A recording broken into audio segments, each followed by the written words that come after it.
Olá pessoal, sejam muito bem-vindos a mais um podcast do Amigo Pet. Meu nome é Guilherme Colares e hoje estamos recebendo aqui a nossa queridíssima médica veterinária, Mari Amâncio, para falar de uma doença que talvez você que é mamãe ou papai de pet já tenha ouvido falar bastante ou até infelizmente perdido algum animalzinho aí por conta dela, que é popularmente chamada de doença do carrapato ou erliquiose canina. Nessa edição do Amigo Pet, você vai ficar por dentro dos perigos da erliquiose canina e quais cuidados você, tutor pet, deve ter com o seu animal. Mari, seja muito bem-vinda, obrigado pela sua participação e queria já começar com uma perguntinha, tá? Essas elevadas temperaturas do verão, mas esse grande volume de chuvas, isso tudo faz com que a gente deva tomar mais cuidado com a saúde e bem-estar dos nossos pets? Oi, Gui, obrigada primeiro pela oportunidade de estar aqui compartilhando, esse conteúdo. Realmente ele é muito importante para as mamães e papais de pets. É um assunto bastante delicado, mas como todo assunto delicado, a gente tem que realmente compartilhar informações, Gui, as mudanças climáticas, elas favorecem a reprodução e a eclosão de ovos de ectoparasitas, como das pulgas e carrapatos, E isso aumenta as situações de exposição dos animais de companhia, como os cães e os gatos também, aos parasitas, assim como aos vermes também, por conta do contato desses pets de passeio. Então, muitas vezes esses pets eles estão passeando mais, eles têm contato inclusive com a grama, que muitas vezes é onde esses ectoparasitos estão mais presentes, porque eles estão mais presentes no ambiente.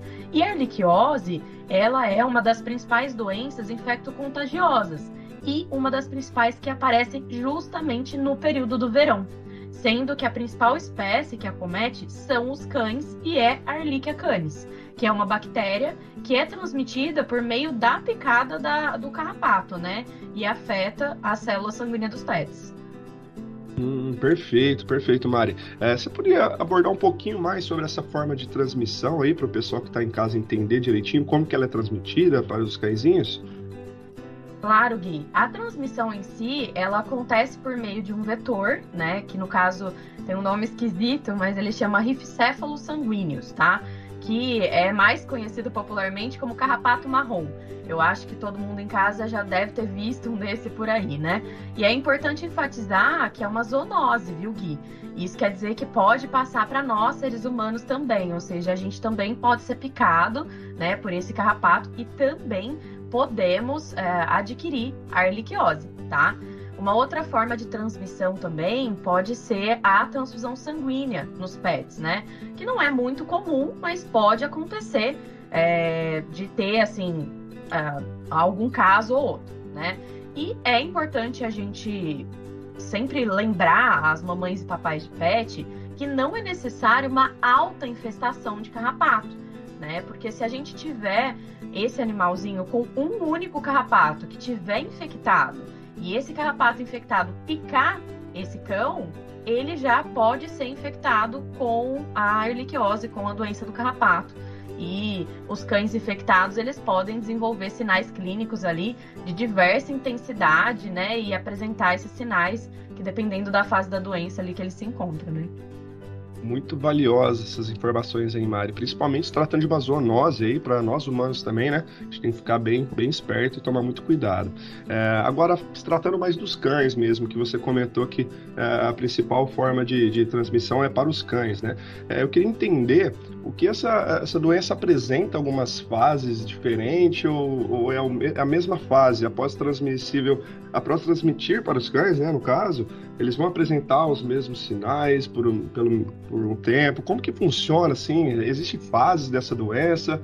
Como que o tutor vai conseguir identificar mais ou menos isso?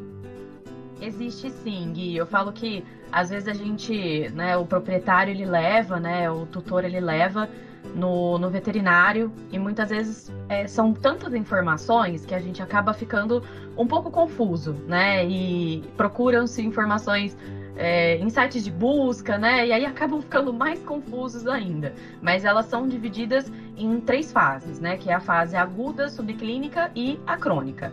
A erliquiose, ela ataca o sistema de defesa do cachorro, né? Que são os glóbulos brancos. A bactéria, ela induz o corpo do animal a destruir essas células de defesa, que são as plaquetas, né? Que são responsáveis pela coagulação do sangue. E vai impedir que novas células sanguíneas, que são as hemácias, impede essa produção, né, de novas células sanguíneas. Por isso que ela acaba sendo uma doença tão grave. E por isso que ela acaba, infelizmente, como você já falou até lá no começo, né, desse podcast, levando tantos animais, né? Por isso que, infelizmente, alguns tutores já podem ter perdido alguns animaizinhos por isso. E nessas 3 fases, que acabam sendo bastante acentuadas, a gente tem a aguda, que tem alguns sintomas mais comuns, então, ali, como infecção, a febre, falta de apetite, a perda de peso. Tem a subclínica, que acaba não apresentando sintoma e pode durar ali anos, né, após a picada do carrapato. E pode ter, por fim, a fase crônica, que tem sintomas bastante parecidos com o da fase aguda, só que eles são sintomas mais graves e intensos. Então, são sintomas que, às vezes, já chegam a vômitos, às vezes, até a secreções nasoculares, né? Então, a gente realmente precisa de um acompanhamento veterinário e lembrar que é o veterinário realmente que precisa diagnosticar isso, né?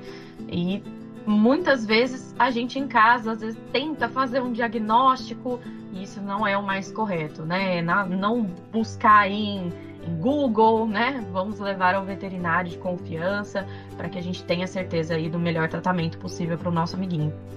Perfeito, Mari. Realmente essa doença ela é muito grave mesmo, a gente tem que tomar muito cuidado. Mas aí eu te trago aqui a pergunta de milhões, né? O que muitos tutores provavelmente querem saber, né? Essa doença ela tem cura, ela tem tratamento? O que você sugere em relação a isso?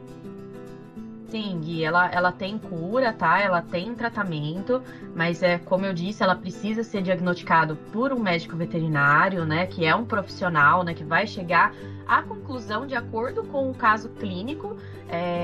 Realmente ele vai fazer uma anamnese no animal, vai pedir alguns exames para que ele possa ser tratado. Né, o tratamento ele é feito à base de antibiótico-terapia, né, que geralmente é feito à base de doxiciclina, como aqui na Urufino a gente tem o doxifintabis, né, e nós também geralmente indicamos o uso de suplementação complementar, como o Metacel, que a gente tem também dentro da nossa linha. E fora alguns outros, fluidoterapia, né, que pode ser tratado também, mas tem cura, tem tratamento sim, Gui. A gente só precisa se atentar sempre aos sinais que esse animal está dando e procurar o médico veterinário o mais breve possível quando a gente vê que tem alguma alteração com o nosso amiguinho ali que está fugindo de um padrão de comportamento normal. Excelente, Mari. Ficou muito bem claro a sua explicação. Então a gente tem que ficar atento aí a esses sinais que você passou e levar o mais rápido possível para o veterinário para ficar mais tranquilo, né? E queria também deixar aqui um espaço para você, né, dar uma dica final sobre essa doença, para quem está nos ouvindo, alguma recomendação que você sugira para os tutores, para os papais e mamães de pets que estejam em casa. Você consegue dar um recadinho para eles na parte final do nosso podcast? Opa, com certeza, Gui. Eu acho que se tem uma dica muito boa para a gente poder falar aqui, é falar de prevenção, né? Para a gente não precisar chegar no tratamento, para a gente não chegar numa situação, né, de cura, né, realmente desse animal, a gente precisa falar de prevenção, falar de um animal que precisa tomar certos cuidados para que a gente não tenha transmissão, né, dessa doença. E para a gente não ter transmissão da doença, a gente precisa prevenir como?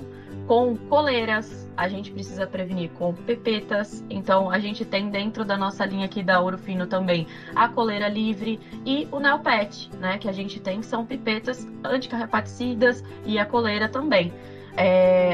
A gente sempre precisa cuidar também do ambiente, não só cuidar do animal, né? Então, todas essas dicas, Gui, quando a gente fala de prevenção, de tomar cuidado também com os sinais e já ir atrás do veterinário, eu acho que são dicas muito importantes. Falamos de prevenção, falamos de ir atrás do veterinário, não pegar dicas e ficar assustado sempre em cima da hora. Eu acho que é o que mais vale. Muito, muito, muito bom, Mari. E aí, pessoal, aprenderam bastante mais sobre a doença do carrapato? Tivemos aqui uma aula maravilhosa com a Mari. Sabemos que depois desse podcast, a atenção e prevenção deverá ser redobrada, hein? Obrigado por acompanharem até aqui com a gente. Aproveitem, sigam a Ourofino Pet nas redes sociais e até o próximo podcast, galera. Valeu, tchau, tchau!